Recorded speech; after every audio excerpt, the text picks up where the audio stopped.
Bismillahirrahmanirrahim. In this lecture, we are going to do some introductory concepts about theorem 10.1.2. Before its proves, we should know what is SAA postulate, because we are going to use this SAA postulate while proving theorem 10.1.2. So, what is SAA postulate? Its statement is, if in any correspondence of two triangles, you have two triangles and there is a correspondence between those two triangles. Now if two angles and the non-included side, okay, here in the previous theorem we were taking two angles and the included side, but here if two angles, we are taking two angles and the side which we are considering will not be included, will not be the included side, okay, it will be one of the non-included side of one triangle. So we are taking two angles and we are taking a side that is not included between these two angles. If that is so, that two angles and non-included side of one triangle is congruent to the corresponding angles and side of the other triangle, then the triangles are congruent. To understand it better, consider two triangles. Okay, so we have two triangles.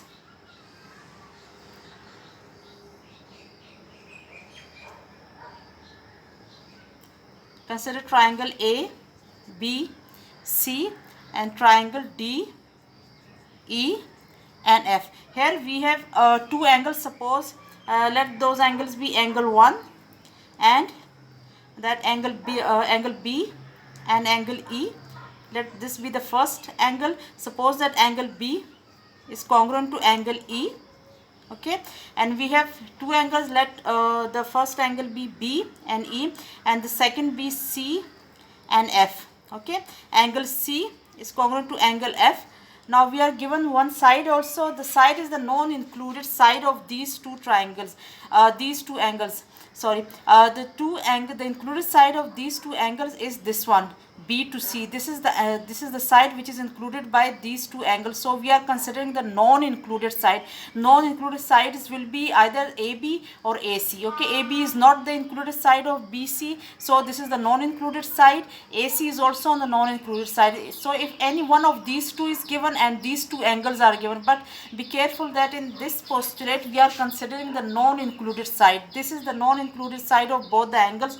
The sides which are not included between these two angles is called the non-included side. So this is the included side of these two angles. BC is the included sides, while AC and AB both are non-included side. So in this postulate we are going to consider the non-included side. Okay, either this one or this one. We won't consider this side. Okay, so we are given two angle B and angle B is congruent to angle E, angle C is congruent to angle F, and we are given a side that is not included between these two. So it can be AB congruent to DE, and the correspondence which there should be is ABC corresponds to DE. So we have AB congruent to DE, AB congruent to DE. This is the side which is the non-included side of both the angles. Okay, this is the included side of angle B and C. This EF is the included side of angle E and F. So we are not taking the included side. This is not the side we are going to consider in this postulate. Okay, we are only going to consider the non-included side, either these two or these two. Okay, it can be any one of these two. Both are the non-included side. So if you are given that two angles of one triangle is congruent to the corresponding two angles of the other triangle, and also the non-included side, one of the non-included side is also congruent, then the triangles are congruent to one another. Okay, this is the postulate. This is a statement of the postulate. So you have one non-included side and two angles. Okay, if you are taking these two angles, it means we won't consider this in this postulate. We are not talking about this side. We are either talking about this side or this side, because these are the non-included one, and the side BC, this is the included side. Okay, so in this postulate we are not talking about this side. This is not the side we are considering. Okay, we are considering the non-included one. So one of the non-included side is given to us and two angles are given. These are the two angles and one of these sides will be given to us. If it is so, if this much information is given to us, two angles and the non-included side, then with the help of only these three elements we can easily say that triangle ABC is congruent to triangle DEF. The proof of this postulate is very easy. Look, if these two angles are congruent, okay, it means that the third one will also be congruent, obviously.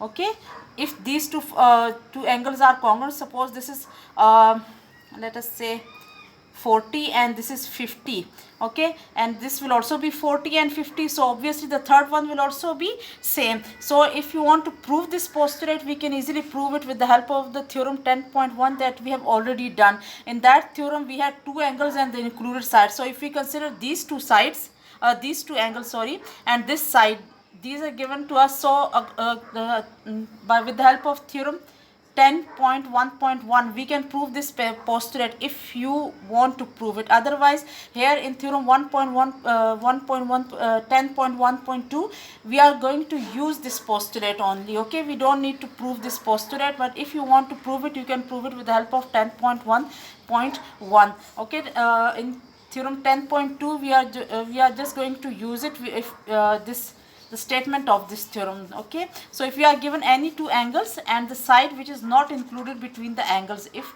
we are given that, then it will be enough for us to declare that the two triangles are congruent.